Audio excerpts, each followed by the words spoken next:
Welcome back. In this, the last video in this series, we're going to finish up this garden bench. And the first step to finishing up is to build the bottom shelf assembly. Now obviously the bottom shelf is going to be very useful for holding things like watering cans and gardening tools, etc. But it also is important because it's going to add a great deal of strength and rigidity to the bench.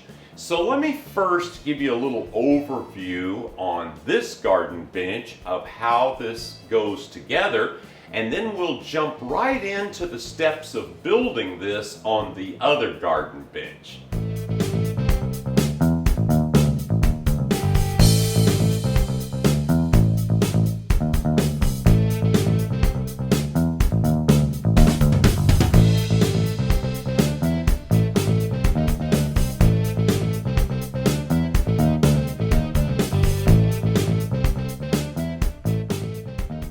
When I originally envisioned this shelf, I envisioned shelf boards that would be flush with the top of this rail around the bottom.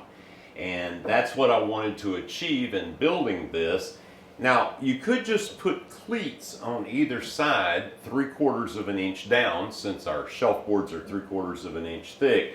But to add some rigidity to the structure, what I decided to do was actually build a complete frame.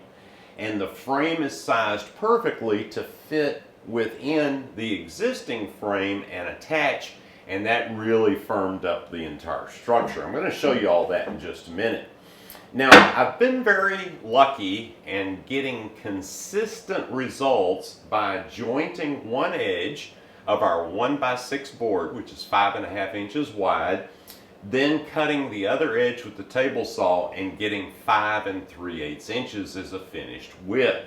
So it turns out that 7 of these boards gives me 37 5/8 inches down to where our potting soil container is located. But we had to do something a little bit different there, so let me show you that.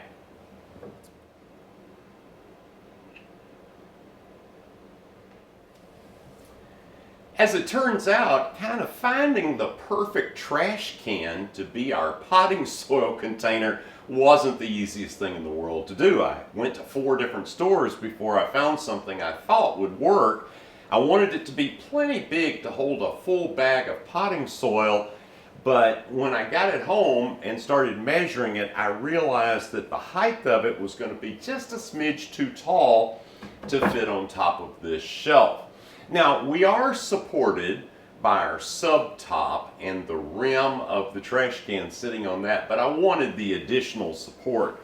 So what I did here was I built a different frame and attached the shelving from underneath, and it worked out just perfect.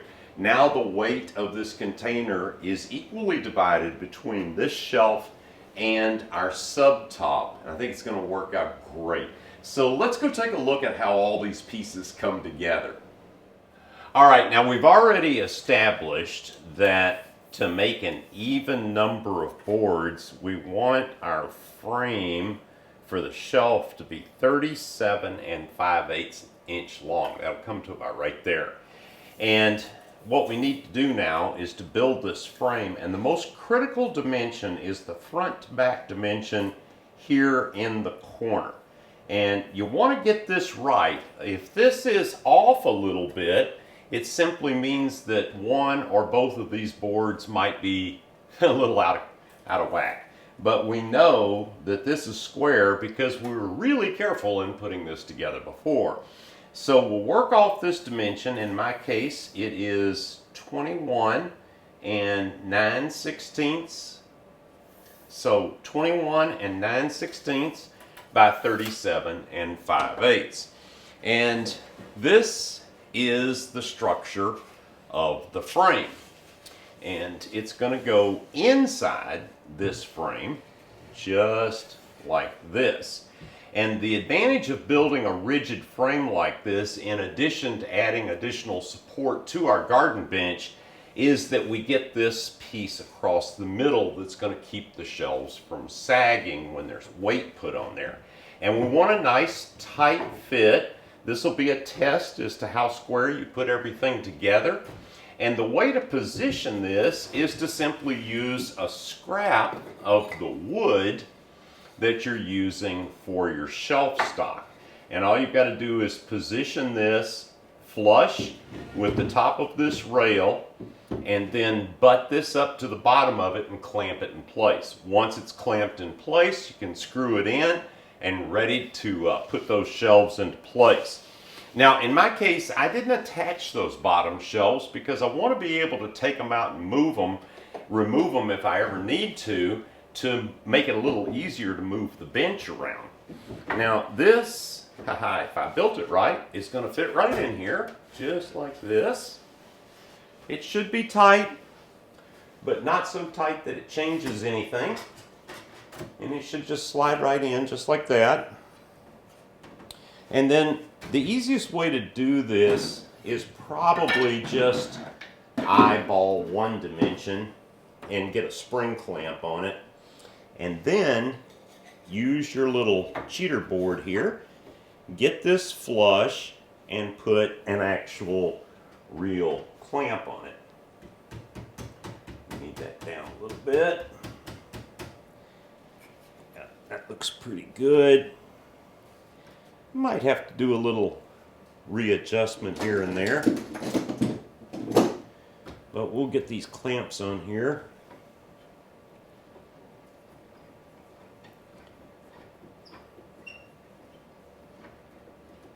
Just like that.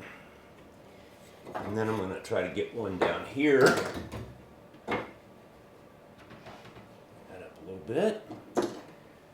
And we'll put another clamp right there. Okay, at least we know it's not going to fall out now.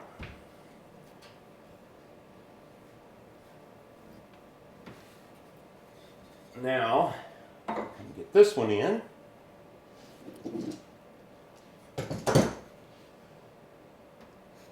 Just a little bit. All right, now we can fine tune the height adjustment here. Whoa, I don't hit my head.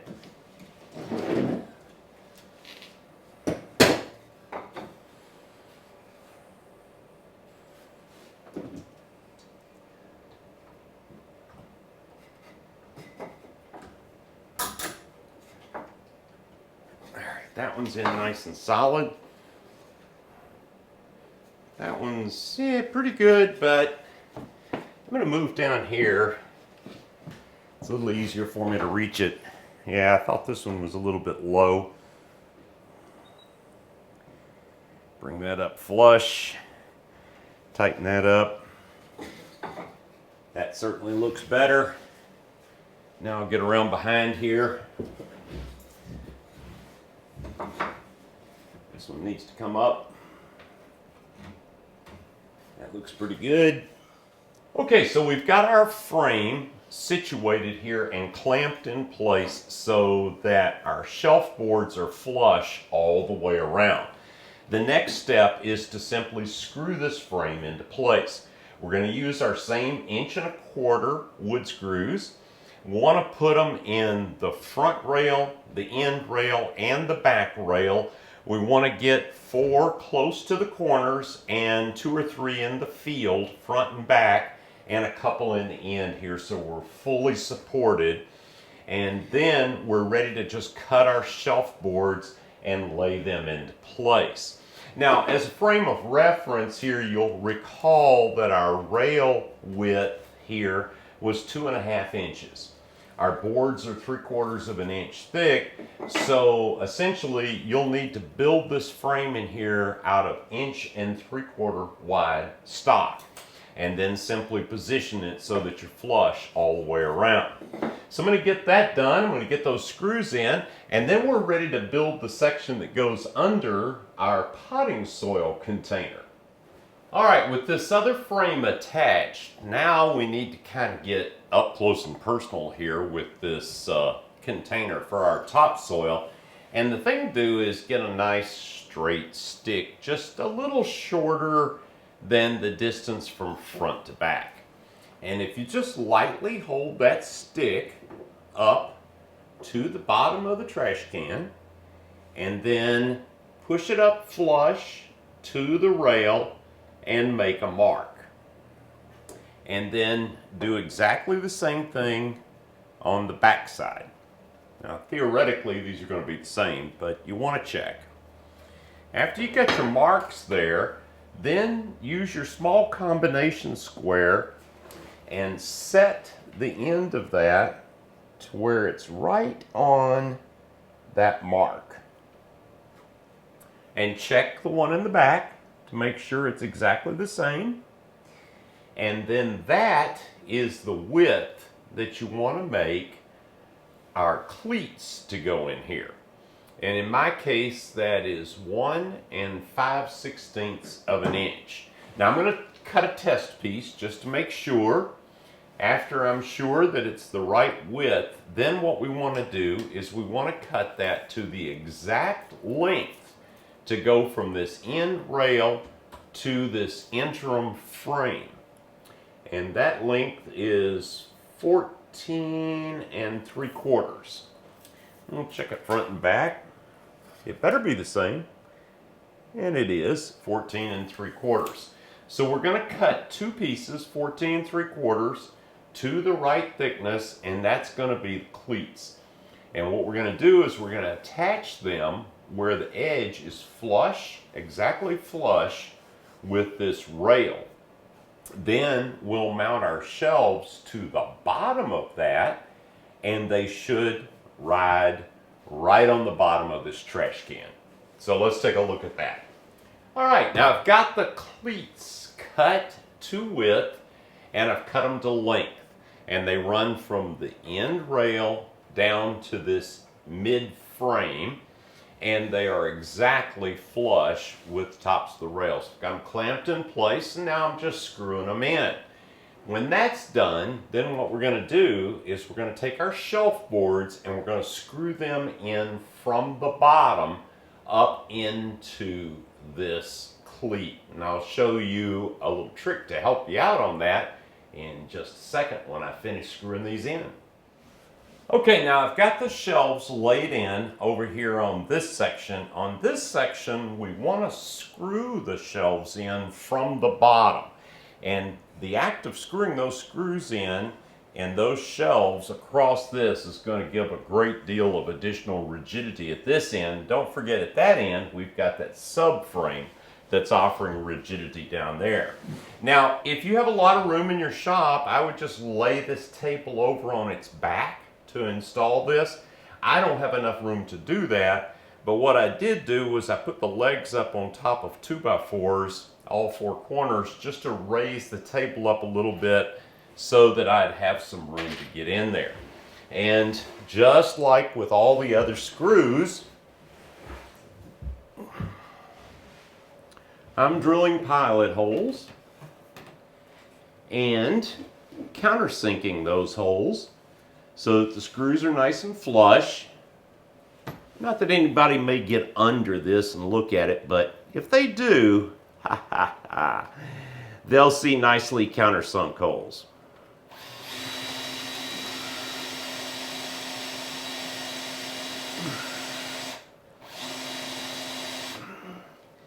And I'm putting the screws in, instead of using a power driver, I'm putting these in with a screwdriver.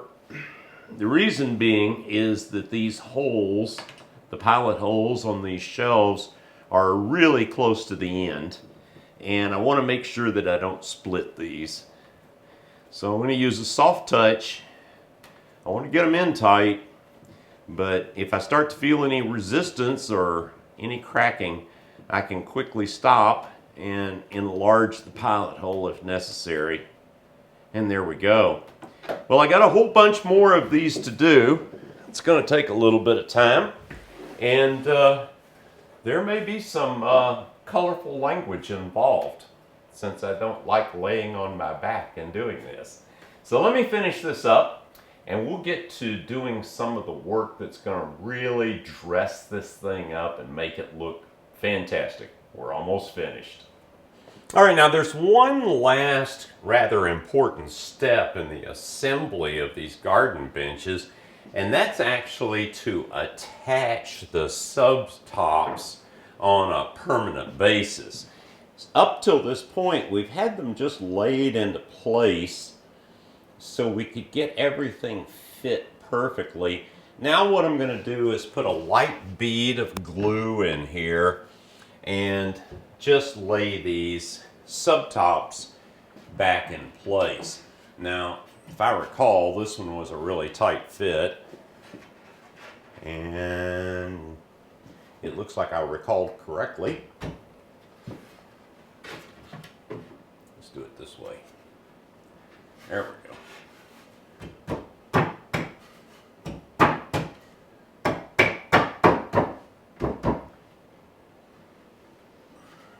And get this one in. And while those are setting up, I can do a little bit of light sanding on this unit. So the first thing that I decided to do to dress up our garden potting bench was to make this sort of scroll work top board to fit right up here. I think this adds a lot of visual interest to the top, and I think it evens out the flow of your eye from here up, because this adds a little bit of weight to the top of the bench. So let me show you how I went about making this. To make this sort of scrolled back for the garden bench, I first sketched it out on a piece of drawing paper.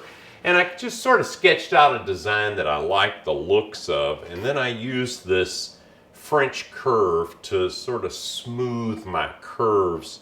And then I cut that piece out, and this is half, and I taped it down just on the ends and traced that pattern onto the wood. And where I had the tape here in the middle, I simply flipped it over and lined up the other half and drew the same design there. Now, obviously for this second one, I just used the first one to sketch in the drawing. So the next thing that I did after I had this drawn in was I set this up to cut it out with a jigsaw. And I could have gone to the bandsaw and did this, but I just decided to do it with the jigsaw, quick and simple, and do it right here to make it a little bit easier. So the only thing that you want to kind of do here is make sure that you put your clamps on the side that's the cutaway side, because the clamps can leave, particularly if you're clamping them down tight, can leave a little bruise mark on the cedar, and you don't really want to do that. So I'm clamping this in the waist area, and I'm going to cut half of this with the jigsaw, and then I'm going to turn it around, cut the other half, and I'm going to cut outside the line.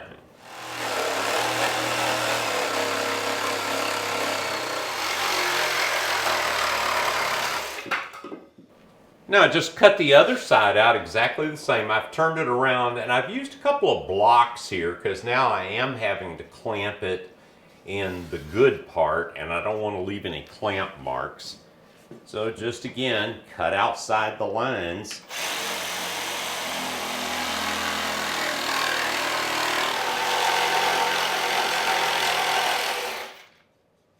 And there we go. All right, to finish this up now, all I'm doing is using my oscillating spindle sander to get this down right to the line and smooth everything out.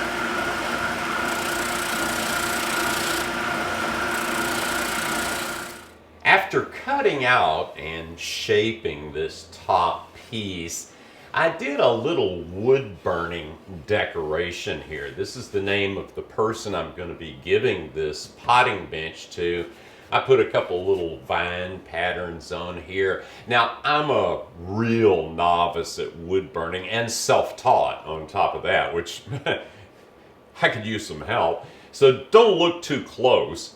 Hey, stop that.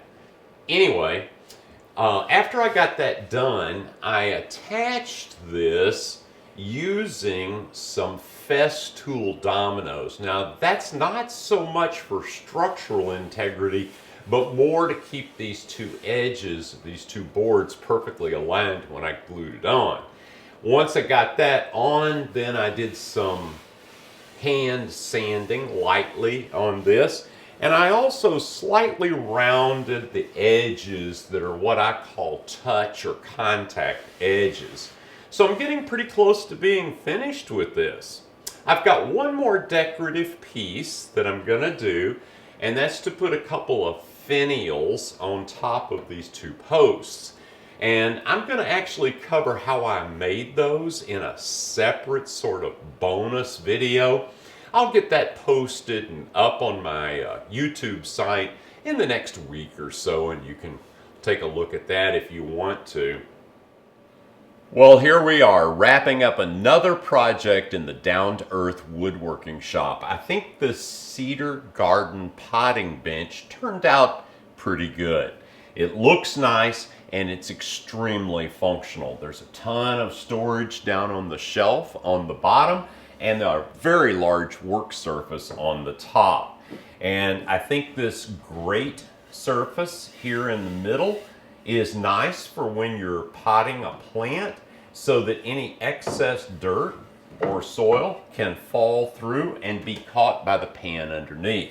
There's also a large storage container here for your potting soil, accessible by removing this top section. The finish on this is going to be a penetrating oil finish, which I've used recently on 2 different projects outside, and I'm very pleased with the way it has been shedding water. When the rain hits it, it beads up like water on a freshly waxed car. Now, as I do these projects in the shop, I'm always hoping that you can pick up some tips or tricks that will help you in your woodworking. But in this particular project, I hope you picked up a couple of overarching themes. The first being that you don't really need sophisticated drawings or plans to build a project like this. If you'll recall, I started with a simple sketch on a Marks-a-Lot board and never drew anything else but that. The other overarching thing that I hope you got out of this video series is that there are certain projects in the shop that lend themselves to building multiples. I built 2 of these, and if I had gone straight through without doing any video, I suspect that 2 took me about an hour more than building 1. So when you're building things like this in your shop, think about your friends and neighbors and how much they might appreciate receiving one of your projects as a gift.